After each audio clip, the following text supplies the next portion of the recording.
Okay, clickbait's over. Fuck off. Hello, how are you all doing? I just realized I'm so unprepared for this. I haven't even plugged my headphones in or anything, so we're going to get like a horrible fucking echo. So I'm just going to pass over to you while I try and get myself straight. How you doing tonight, man? I'm doing swell. It certainly looks like it. It certainly looks like it. I love this episode.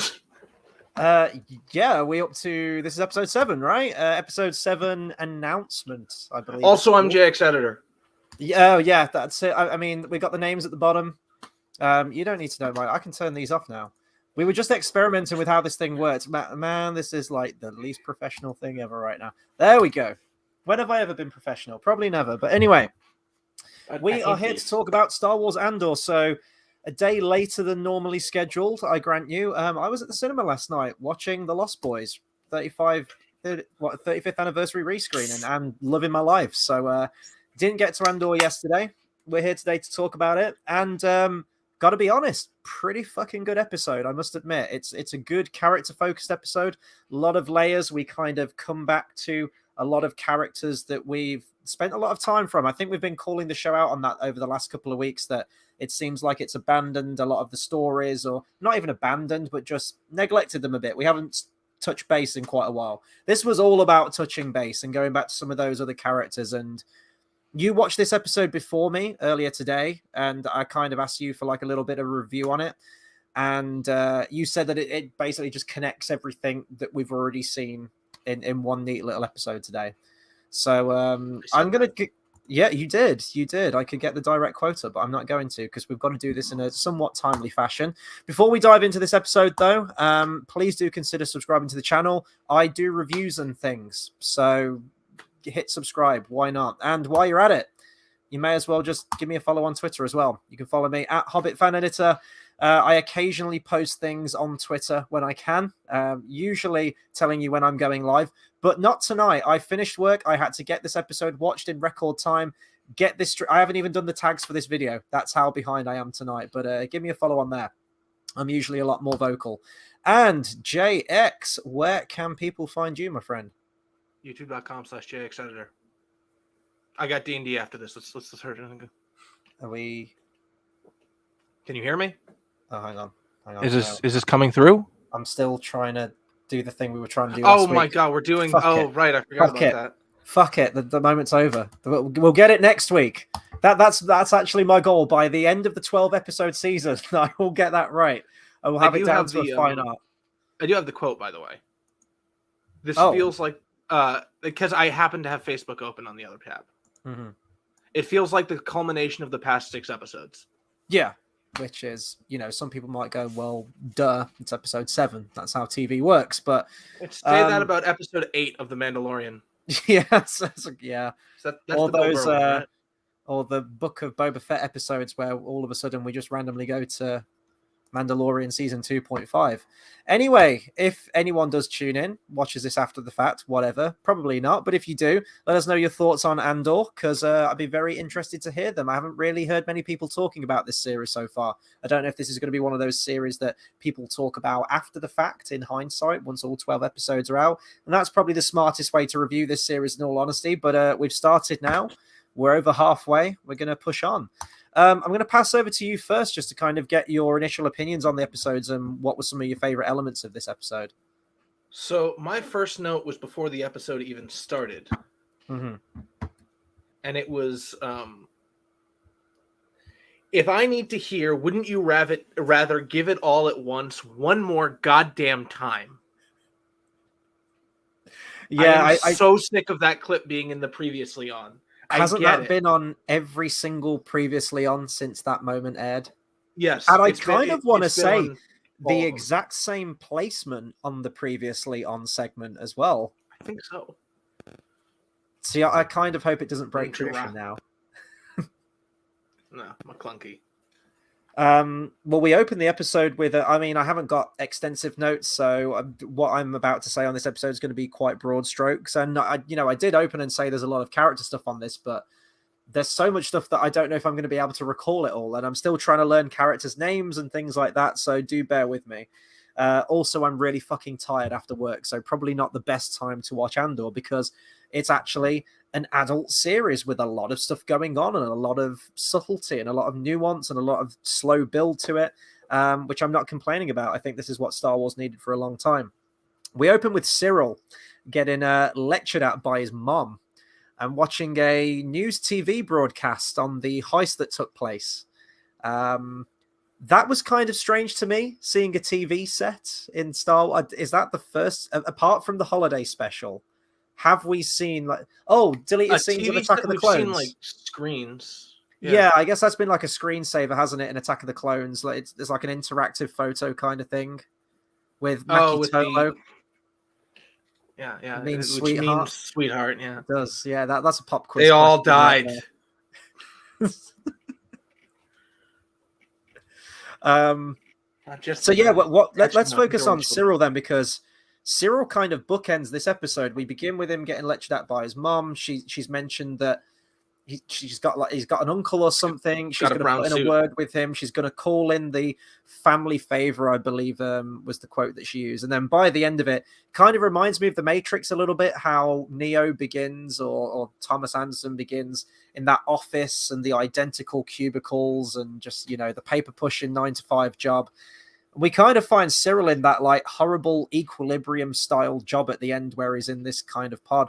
But I think it's telling because is it implied that he's basically orchestrated the whole arrest of Cassian at the end? No. I thought it was curious, the placement of that scene, though, because you see Cassian getting 6 years and he's kind of on like an Australian beach somewhere or like a Miami beach. That was kind of... We'll get onto that 5%. Later, but I'm always grateful for new planets in Star Wars, so that was interesting. But as soon as he gets the sentence, it cuts to Cyril in that pod, and I didn't know if that was an editorial choice to infer that. I don't know if he's on security or he can see things that other people can't, but he's somehow orchestrated this thing to get Cassian arrested. Well, firstly, you said Australian beach. Look at the name of that planet. That is a Miami beach. Yeah, I realized the beach. What was the name of the planet again? It was like Finami or something. Oh, that was it. Yeah. Honestly, I'm really I'm starting to notice a lot of names are like that they're going with in Andor are just Earth names with either an additional letter or one letter changed. Mm-hmm.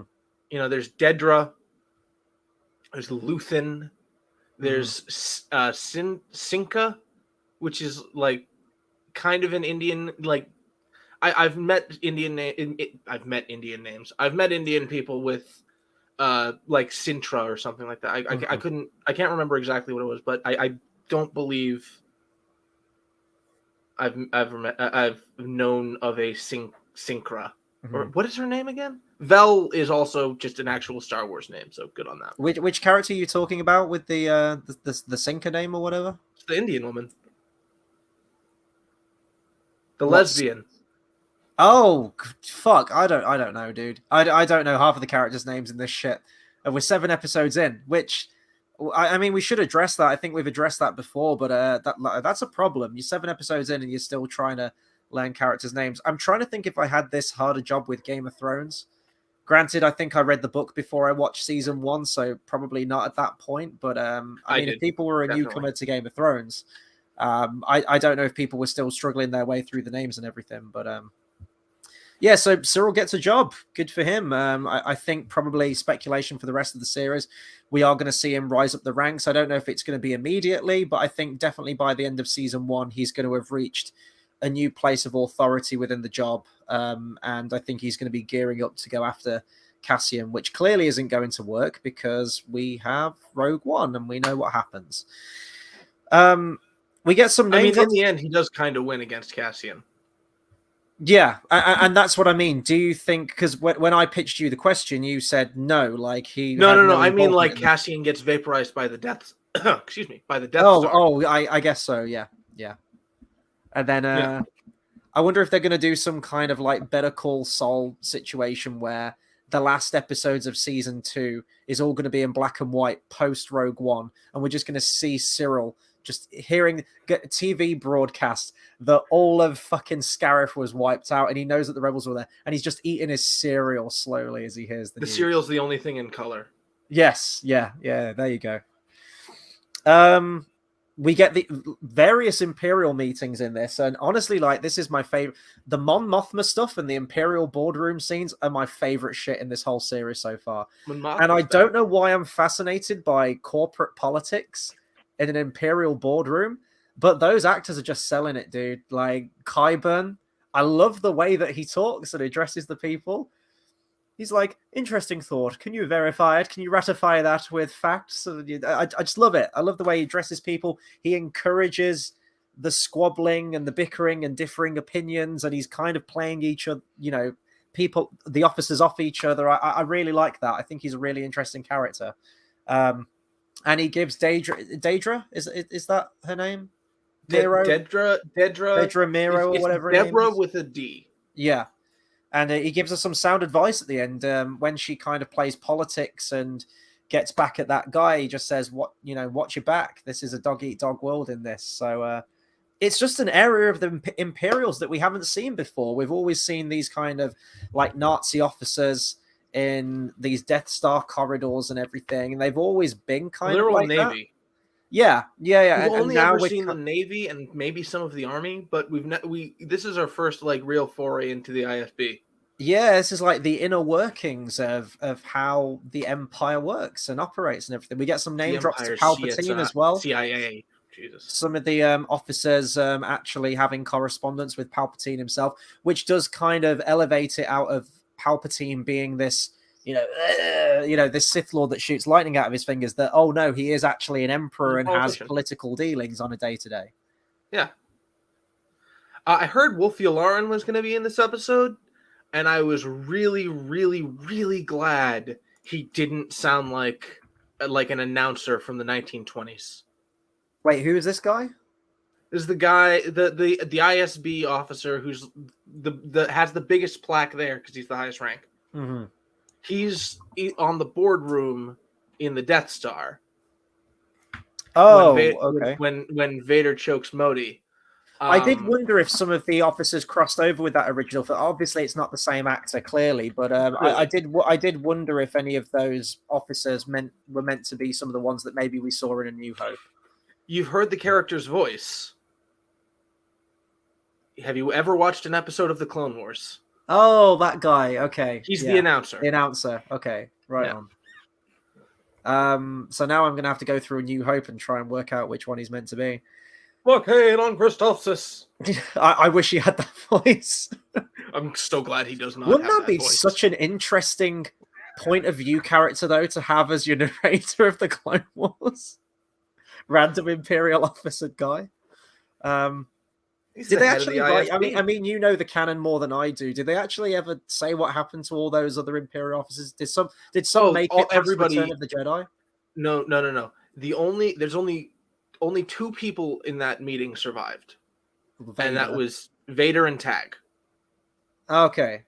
In fact, Tag was like leader, like commander of the Executor before Vader. Mm-hmm. Comics. Yeah, I mean, this is why you're on here, dude. I mean, it's a good catch up anyway because we don't get to catch up as much you now, fucking sadly. hate me otherwise. Oh yeah, this fucking son of a bitch over here. Just wait till we start talking about The Last Jedi. He's my mortal enemy. For like 20 minutes, the guy's my mortal enemy. Star Wars movie? Yeah. Anyway, but yeah, I just want to talk about Miro. Denise Goff, like, all the reservations I had before going into this show, thinking like we've seen how Disney writes its female characters before this point. I'm loving her character so far. She's easily one of my favorite characters in the show. Very, very complex, and I'm interested to see where that's going. I won't say that the show's dragging its heels with her character, but it's kind of samey. But it's that slow burn, isn't it? She's trying to gather more information, kind of covertly. I think this has pushed her in a new direction now with this episode, where she has kind of come out with what she's done. She's been very bold. She's been very matter of fact about what she's been doing. She's not hiding anything, and I guess you could kind of say she's got a promotion in a way. I'm very interested to see how her character is going to unravel in the next few episodes, and just kind of see her rise above the ranks, I guess. I love the way that the actress carries herself, her mannerisms with the character, and I kind of want to know more about her. I've got a horrible feeling, though, they're going to have the character defect over to the good side, which Oh God! Disney like Don't to do even a lot. say it. Battlefront 2, am I right? No, not like 1 or 2 missions into the game. Seriously, they advertised that entire game. Play as the We Empire. avenge our emperor. Yep. 2 missions in. Yeah. I know we've done some bad things, Yeah. but we can make it right. Fuck you. And I don't know why. Maybe it's because Disney have just done this shit all the time, but there's something niggling at the back of my mind thinking, I think this is a character they're going to take. And, I'm not opposed to character development or anything like that, but if they turn her to the good side when she's been this corporate imperial officer for a while and then she becomes sympathetic to the cause, if it's done well, then fine, but I would actually like to see someone who's just imperial through and through throughout the whole thing. Mm. Yeah, let's move on. So we have Skarsgård, who Luthen. I always keep forgetting his character, Stellan Skarsgård. It's the most beautiful woman in the world with only but take away an eye. Mm-hmm. Luthien. Oh, yes, yeah. You're the what fan editor? Yeah, dude, it's been a long day. And he's talking to Mon Mothma. They meet again. Shut up. Not you. Skarsgård really needs to get some new items in his collection because, man, he keeps going to that, what is it, Utapawan medicinal staff, warriors staff, whatever it is. Yeah. Yeah. But I love this stuff, how he's putting up this front, and both of them are playing characters in their own way. And what's very telling is that, Luthen's taking action and more aggressive military action now, and he's really ramping things up and turning the heat up. And Mon Mothma's like, no, we need to be more methodical about this, and Luthen's like the time's now, like we've got to take these extreme measures. And it's interesting because I want to know where Mon Mothma's ideologies are by the end of these 2 series, certainly going into Rogue One, because we know that she's full on leading the Rebel Alliance by the end of it, so there's a progression there initially from where she is now. But she still does refer to people like Saw Gerrera as, he's an extremist. So she still does acknowledge extremist behavior within the Rebel Alliance. And I get the impression that she was kind of viewing Luthen as a bit more of an extremist now. Maybe because it's kind of early days. But yeah, because things are going to ramp up. She's going to be full on leading this military Rebel Alliance, but she is still going to acknowledge kind of foul play within the alliance itself, Mm-hmm. Speaking of that scene, there was a line in it that when he picked up the Utapawan War Club sword. Yeah. Has anyone ever made a weapon that wasn't used? And I think that's a really great line in this series because of where we know that it's going. Yeah. Because anybody in the Empire who justified the Death Star, anyone who's convincing themselves the Empire is still good after the Death Star was created, is because it was a weapon made never to be used. Well, the thing is, were civilians aware of the Death Star? The Rebel Alliance were, because they had covert information on it, but I was under the impression that it was built in secret to just be used for nefarious purposes. It was built in secret. Jeddah was destroyed in the mining disaster. However, Alderaan was the demonstration that was like, this, do not mess with the Empire, and we will never have, you're never going to be at war again, because if you even try to start a war, we'll blow up your planet. Which is why at the beginning of the Last Jedi audiobook, you get to see this alternate timeline where Luke stays on Tatooine and ends up marrying that chick who calls him Wormy in the deleted scene. Oh, yeah. Fuck off. She called me a nerd. But they talk about how the galaxy is at peace, or is in order, as close to peace as you can get. Of course, the planets Alderaan, Chandrilla, and Mon Cala were all destroyed. Oh shit! Really? I don't know about Mon Cala. Oh goddamn! Chandrilla is, by the way, where. Wait, no, you're watching the show. You should know what Chandrilla is. Chandrilla? Are you paying attention? It's where Mon Mothma's from. Okay. You'll notice her mentioning like Chandrillan tradition now. Oh, okay. Well, let's talk about Mon Mothma while we're on the subject, because Mon Mothma's back. Mon Mothma is back, and I love this character. I love the actress. She's fucking fantastic, and going really well for her. I mentioned, I just love the fact that she's got another shot at this character, and the fact that it's well written. It's good material for the character. She's reaching out to other sort of political influencers and trying to bring them to the cause in a very, very cautious way. She's still putting on this facade. I love how everyone's playing a part. I love that, and that this feels genuinely like a believable rebellion. Like this feels like what some kind of insurrection would start out like. The kind of whispers here and there, and the putting on the face, to save face and everything in civilian life. I love that. And not three old people being collected by Vader's secret apprentice and meeting on Corellia, and the Empire, and then they form the rebellion. It does make me wish, though, and they're not going to do it. If they did it, it would be the best show ever, but they're not going to do it. So you were hypothesizing you don't think they're going to bring Bail Organa into it.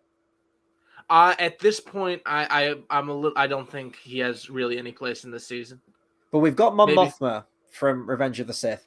What about the rest of those guys in that deleted scene? We've got like the Aborigine guy. We've got like the Asian chick. We've got like the Chancellor will have to agree with that once we present the petition to him. Fucking Katie Lucas, I think, was in there. I can't remember. It's like every nation, right? Every nation of every corner of the world are in that room in that deleted scene, and it'd be cool to see them if they could bring them back. If those actors are still alive and kicking, if they've got nothing going on, bring them into Andor season 1, season 2. I don't know why, but when I think about the Aboriginal guy with the in that scene, I think about the pirate in Pirates of the Caribbean 3 with the really high voice. Sri Sambaji, was that his name? Yes. Yeah. Sri Sambaji, votes for Sri Sambaji.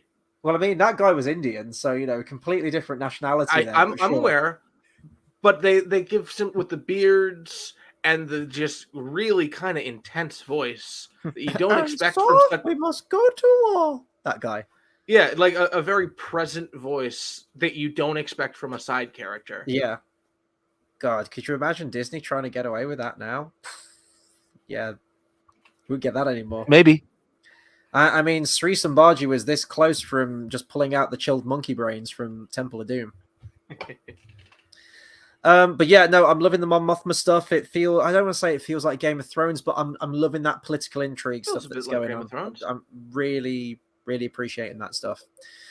Okay, then let's talk about Cassian. It feels as well. like the walks through the garden in Game of Thrones. The menacing walks through the garden where they just talk about like keep smiling.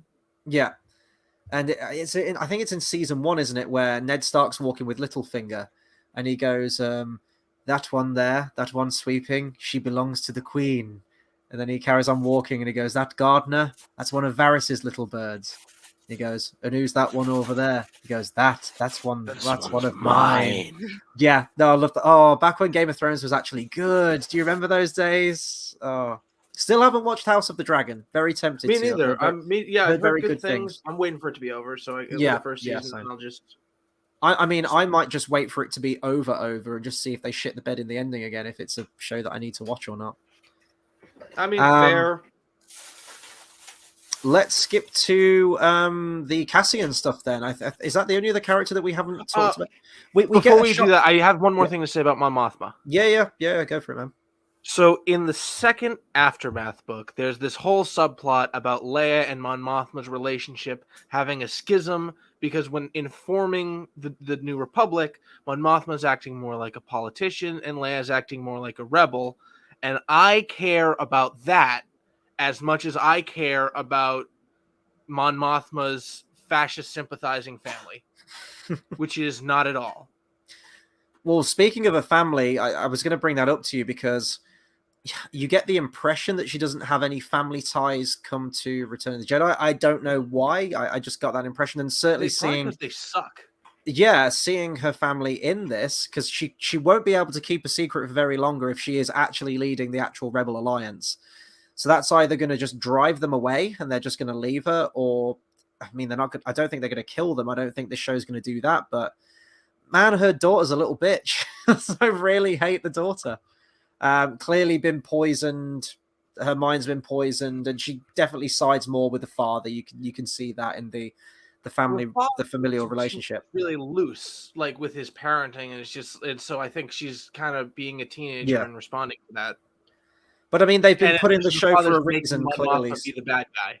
Yeah, I mean, the character's been put in the show for a reason. I don't know what that reason is just yet, other than the fact it's just really creating that interesting sense of the home life that Mon Mothma has to face, and also kind of has to put on a front at home as well. Well, very much so. But it feels like there has to be some kind of master plan for those characters at the moment, and I can't quite put my finger on what that's going to be. I don't know whether her husband's going to find out and try and rat her out somehow. I don't know. We'll find out. We will find out. I think she could shoot him. That could be her like crossing over. Do you think they would do that though? I mean, and then what about the daughter? Like, they're not going to have Mon Mothma shoot at a child. Well, that's why Mon Mothma needs to leave. I guess so then she's going to have that moment like, I killed them all. I don't want them to do that. Like, I don't want her to kill younglings because that'll be weird. No, she won't kill her daughter, and so she has to leave because her daughter's going to turn her in for killing her father. Okay. I'm just using tropes. Yeah. I don't think this will happen, but if you were to be as tropey about it as you can, then yeah. Mm-hmm. By the way, some decent Coruscant B-roll in this. Yes, I was thinking that every week. I'm like, give me some good Coruscant stuff to use, and there's some nice establishing shots. There is. I mean, if you take what color it was, like red robe, right? Yeah.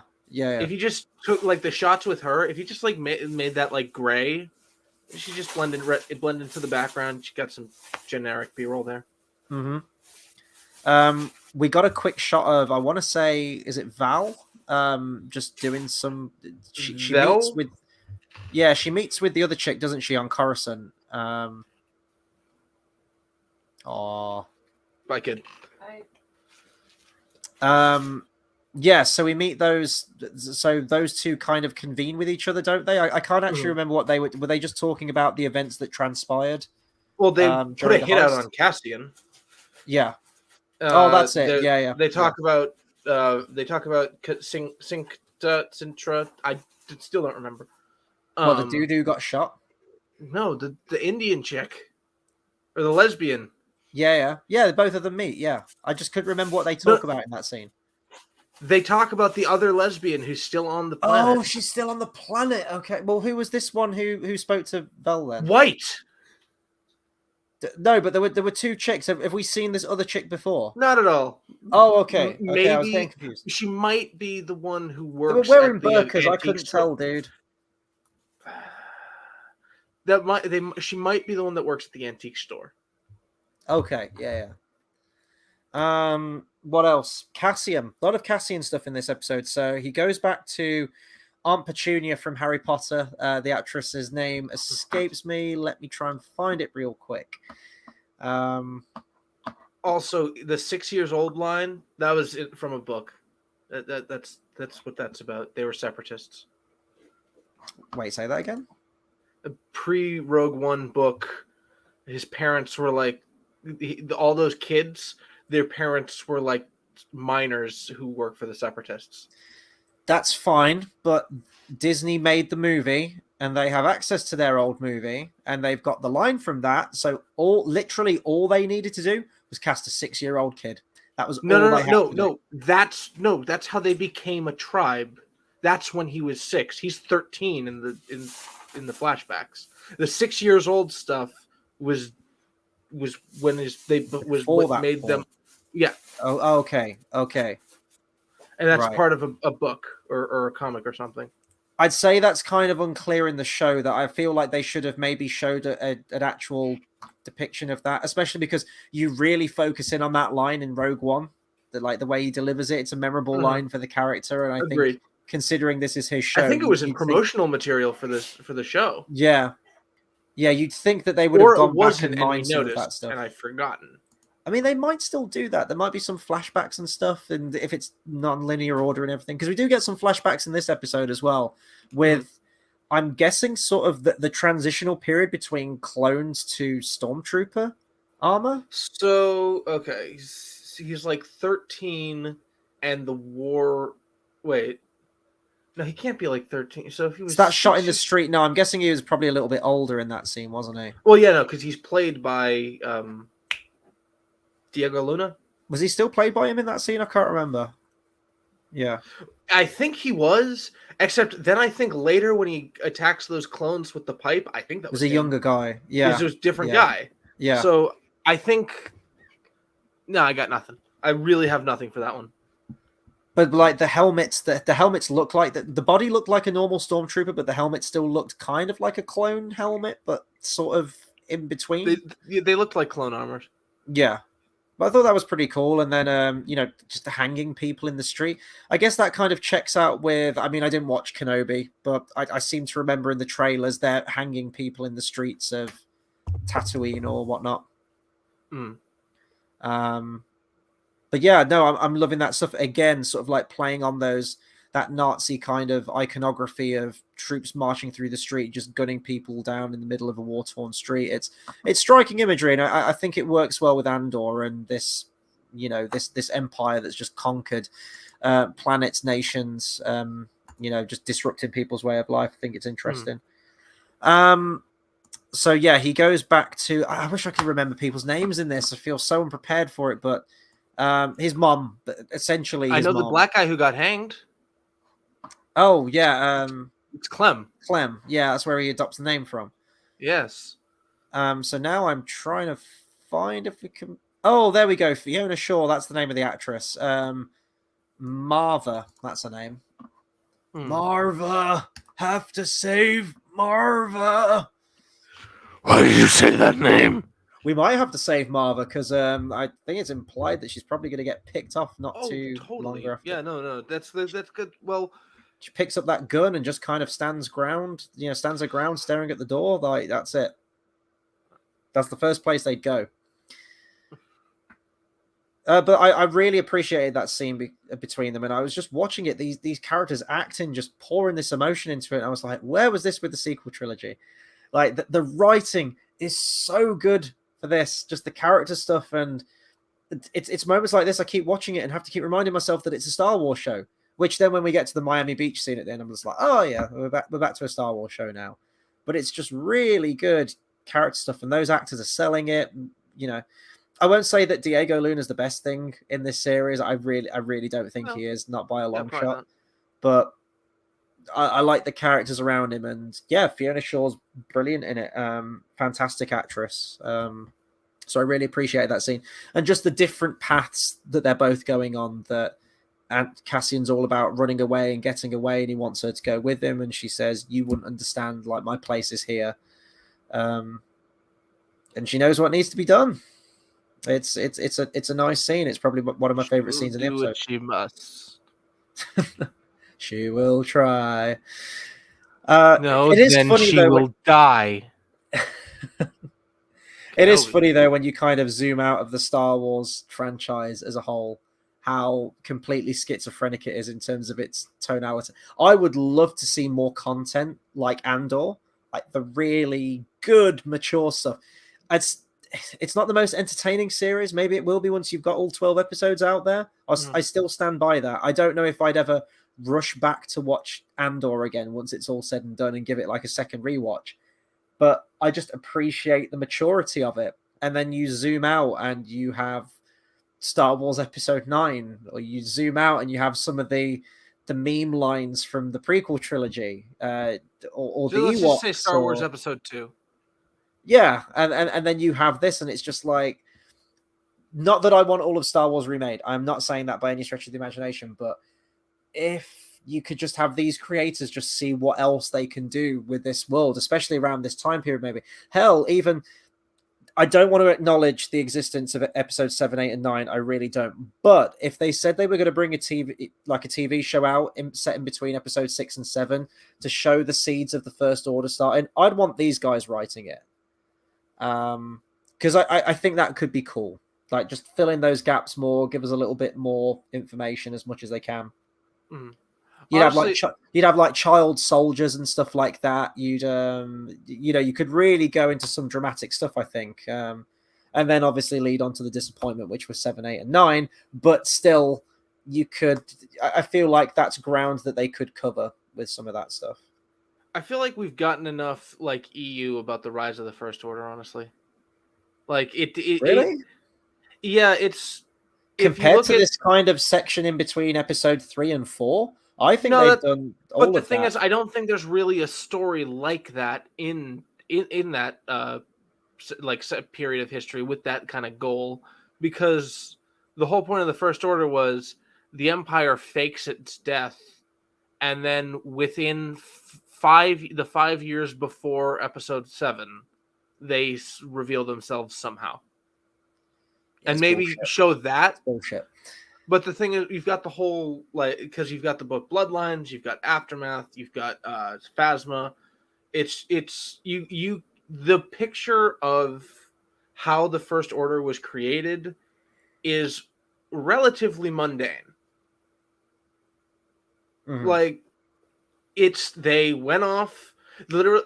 I told you about this, because I had always misinterpreted what the Operation Cinder was about. Because I thought Operation Cinder was destroy what remained of the Empire and the Rebellion, and then sweep in and take over. No, it was to, and I quote, break the game board in half and find a new domain. Which I really don't like that motive from Palpatine. As well, that whole thing makes literally no sense now with Episode 9 existing. Actually, I will say this. I don't know if bringing back Palpatine was even on the table, but no, of course it wasn't. No, Chris, the last Aftermath book, they literally talk about the return of Palpatine, but the character who's really pushing it himself does not believe it and uses it to bait somebody else. When was that book released? The second Aftermath book? Third Aftermath. Did I say second? The last one. When was that released? Because that'll be very telling, because Ian McDiarmid didn't get a call until a year before Rise of Skywalker's released. I kind of need to put Aftermath in there. They didn't know they were bringing Palpatine back until the last second of the movie. Well, I mean, that's a bit of like the last second being like a year before the film was released. Yeah.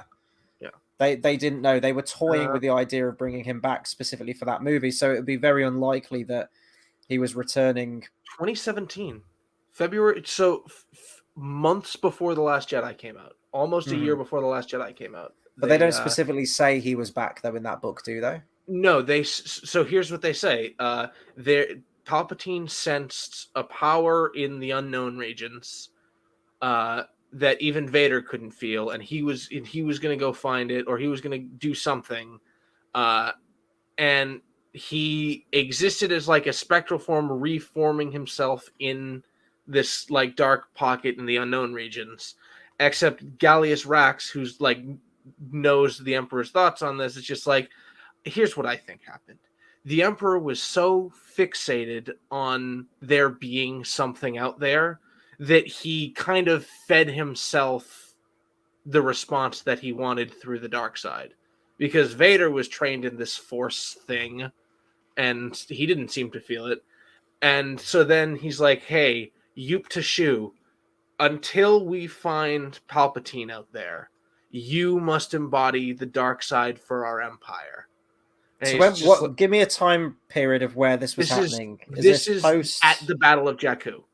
Okay. And he's like, you, Tashu, you will embody the dark side for us, and we're going to perform this ritual sacrifice here. And he's like, great. Who are we going to sacrifice? Oh, that doesn't matter right now. Look at this big pit in the hole. Look at this big hole in the floor. Hey, what are you going to say to Palpatine when you see him again? Yeah. And then it's just like he screams, and then he thuds, and then there's like a shimmer, a shake, because the energy in the mask that he's wearing hits all the energy in the artifacts and causes the So in that book, they are actually trying to resurrect Palpatine. Is that what you're saying? I don't think so. I think Palpatine thought he with what they were going for there. I think Palpatine thought he would be resurrected, but wasn't right, or at least this character didn't think he was right. Speaking of Palpatine's resurrection, I'm just going to do a plug to your channel real quick. That's a good video. It's a great video. It's you put together an edit where you have a resurrection of Palpatine using footage from Hellboy, which was an inspired choice, and you actually do give an explanation as to how somehow Palpatine returned. You explain it in that edit, so definitely head to that channel. Some really good stuff there. That's actually probably one of my favorite edits that you've ever done. I thought it was massively handled. We got Mara Jade in there as well as a nice little nod, which was great. And Ochia Festoon, which I think I liked more. Yeah, that was great. That was honestly. great. Yeah. Also, somebody is somebody we both know of is going to be using a version of that idea using that footage. You can probably guess who, but let's not say it out loud. Okay. We'll talk after we finish. The only other thing we can mention, so Cassian makes his way to Miami Beach. That song is great. I'm loving the soundtrack now. It reminds me of Blade Runner a little bit, the soundtrack recently. Also, can we agree that's not K2SO? Oh, of course, yeah. Unless does he say that he was? Yeah, he's reprogrammed, isn't he? But he kept the K number, so it'd be really weird for him to change it. It did come up on the subtitles, which I was watching. It said like KX something. So it's completely different. Do you think we're going to get K2SO this series, or do you think they're going to save that for season 2? So him getting K2SO was in a comic or something. Oh, was it? Okay. So either we'll get another time skip, which this episode loved. Yeah. And he'll just be there, or they'll like loosely adapt the comic like they did with Mandalorian, Bad Batch, and Clone Wars. I mean, this thing was just choking the fucking life out of him. Like this was touch and go. We get the Shore Troopers back as well. Great to see those again from Rogue One. Shout out the fan film Star Wars Odyssey. It was okay. It was well made. It was really well made. And I think as far as Star Wars fan films can go, I don't think you can get high above okay. And I love how they're arresting people just because they're running. Why are you running? I guess like on Miami Beach, you just don't get many people running apparently, which I think would be the exact opposite at Miami. People like to take care of themselves there, but he knows that he's acting shifty. At first, I thought it was going to be someone on Cassian's side, like the way he was talking. The officer, I thought he was going to say like, "Look, he doesn't have anyone on his side." Well, that's it. But I thought he was going to say like, "You're looking shifty. Like, stop fucking doing that. Just act like fly casual. Like, follow my lead." And I thought it was. I don't know. It's like takes his helmet off. My name's Finn. I'm here to rescue you or whatever. Like, my name's Tag. This is Bink. Yeah.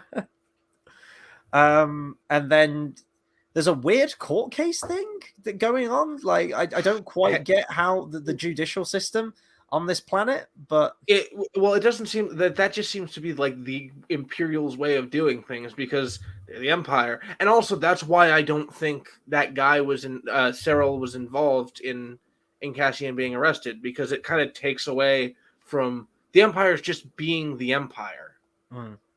Like, who cares that they're imprisoning people that don't deserve to be imprisoned? By doing that, they definitely are imprisoning people that do deserve to be imprisoned. So isn't it great Nothing wrong with a little order. Freck, Obi-Wan Kenobi. Reminded me of Dark Knight Rises, like the courtroom for that. Court will be convened, and you've got like Jonathan Crane, just for some reason being a judge. Very strange cameo in that movie. It should have been the Joker. Yeah, or Two-Face, but that motherfucker died, so we can't do that. Oh well, he didn't. I mean, unless you watch the Joker Diaries. Spoiler.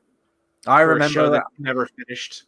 I remember watching Dark Knight for the first time. He gets tackled off that thing, and you see the coin land heads up, and you're like, "Oh, that means that Two-Face is still alive. He's gonna come back." And no, he's dead. Batman killed the guy.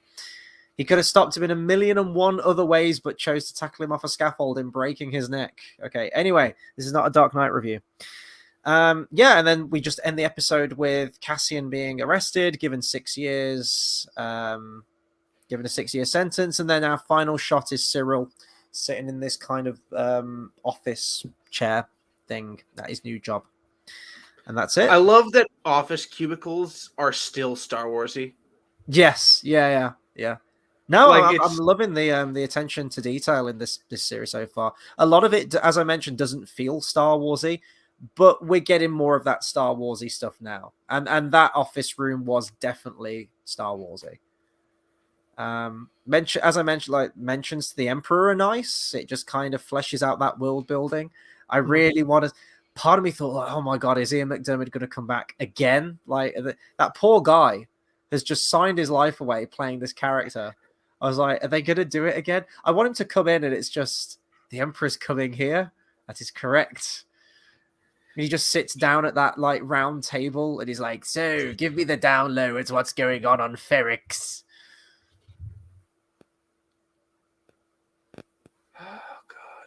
At least lucky James Earl Jones. He's like he has an out. They've got his voice on an algorithm now. We're going to be hearing that voice, that robotic voice, for like the next 50 years at least. He's immortal. The thing everybody cared about is now immortal about him. I need old man Vader voice again from Rogue One. An Imperial garrison. What was it? An Imperial garrison openly attacked. I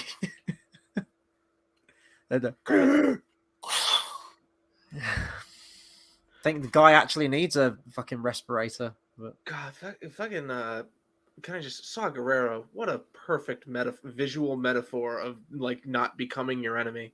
They use the exact same breathing mask when sound he first effect. does the first time he does it. Yeah, you get a little bit of yeah.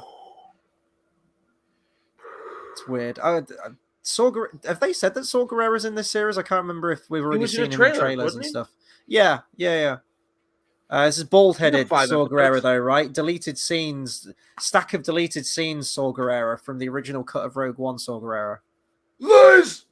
Deception! Oh no, what was the line in the trailer that got cut? What will they do when they catch you? What will you do when they break you? Like, that wasn't in there. Save the tree. That was in the trailer. I will run no more. Why?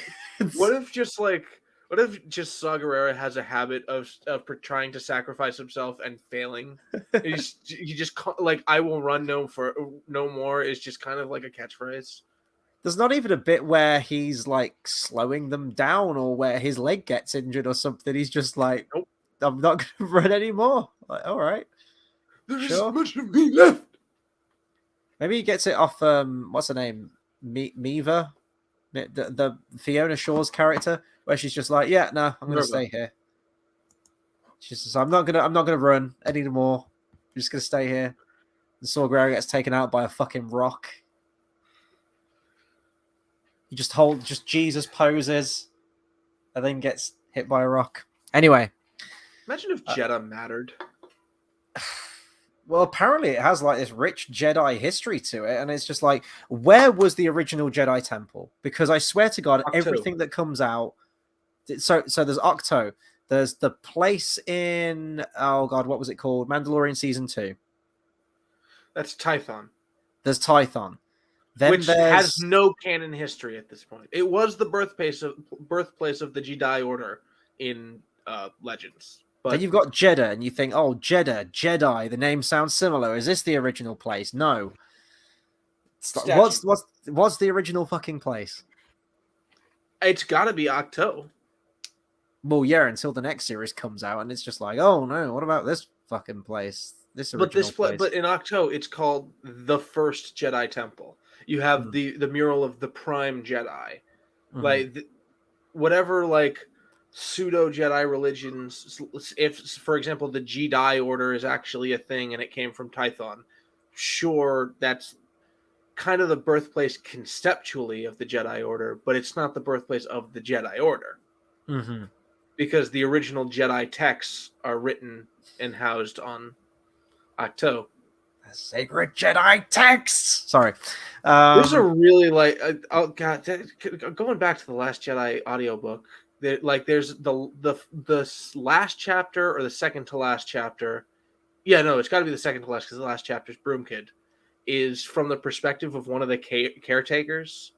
And it's just like... And it's just like... Yeah, no, one of the this is what we do, and the old guy, the senior, just kind of disappeared. But this is, we're gonna take his robes, we're gonna take his books and his saber, and we're gonna lay him to rest in the temple because that's what we do. Until somebody else shows up. It was very heartwarming, honestly. They need to get a new vocation. What can I say? Final thoughts on episode 7 of Andor.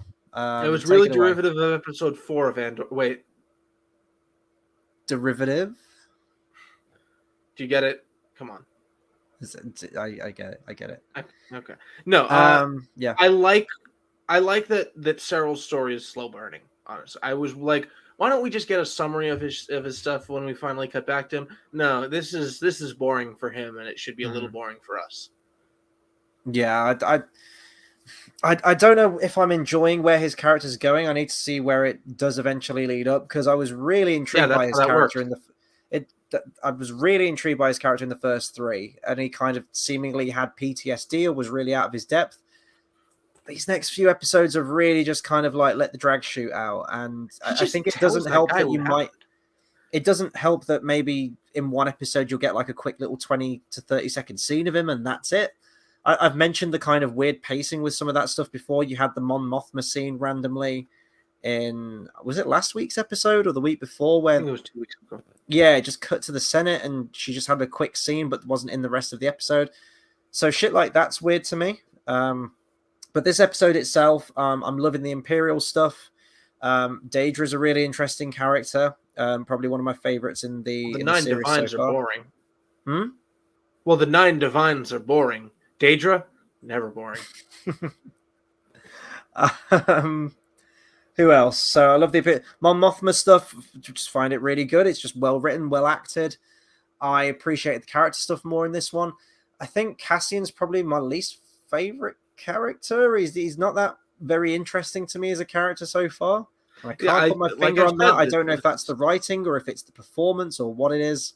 He's just not that interesting to me. There's much more interesting stuff going on around him, and that could be down to the world building and stuff like that. But yeah, I'm still in it. 7 episodes in, and I'm still watching this show, which is, I was ready to jump ship from Book of Boba Fett. I didn't even entertain the notion of watching Kenobi. Part of me wants to watch Tales of the Jedi, though. I think that's I'm looking forward to that. On Disney Plus at the moment, isn't it? Or it's about to be released? 6 days. Yeah. So I don't know. If you guys want more Star Wars content, I might jump on for some of those. Probably when they're all said and done, maybe. I don't think that'd be a week-to-week thing. But yeah, no, I'm enjoying Andor so far. So that'll do it for our review for this week's episode. Let us know what you think of Andor. Are you enjoying this series? How would you say it stacks up with other Star Wars content? Favorite characters, where you think it's heading to? Seems like such a weird thing to say because we know where it leads to with Rogue One and A New Hope, but still. I think we're snapping back to Wednesdays probably next week. I don't think so. Yeah, so that's going to be Wednesday, the 26th of October, 11 p.m. British Standard Time. We will be talking about episode 8, and I think next week begins another kind of block of 3 episodes, I think. that whole like director writer thing, taking on 3 episodes at a time. It begins another one, so maybe next week's is going to be a slower episode than tonight's one because it's going to build up to another 3 episode arc. I guess we'll find out. I really need to get on the James Cameron retrospective at some point. I haven't forgotten. I've just been a very, very busy guy and haven't found the time to get to it. So potentially this weekend, I will put more information on it on my Twitter. So go and follow me on @HobbitFanEditor. And also hit that subscribe button. I'm coming up to 300 subscribers, which is great. So thank you for everyone that has subscribed. I think I'm around 280 right now. So it's going up nicely. So I would very much appreciate you hitting that subscribe button. And I'm going to pass over to you, JX. Where can people find you? What are you working on at the moment? What can people expect from your channel? Well, you can find me at JXEditor on youtube.com/JXEditor. I fucked it up. Hang on. So hang on, let me get this right. So I've got to do that, and I've got to start. What the fuck? How? What? Oh, okay. It's a mirror, dude. I know. Dude, shut the fuck up. It's a mirror, just like the second best. I remember. Star Wars movie. I'll think left. I think 9 o'clock next time. It's fine. I've got it. Next week we'll get it. 100%. YouTube.com/JXEditor. Like we rehearse. I do fan edits and stuff. He does. Resurrection of Sidious. It's a very good video. It's an exceptional video. So you know, not to toot my own horn or anything. You just need your pipe right now. I don't have it. Well, one doesn't like to blow their own trumpet. End the stream. It's just, yeah.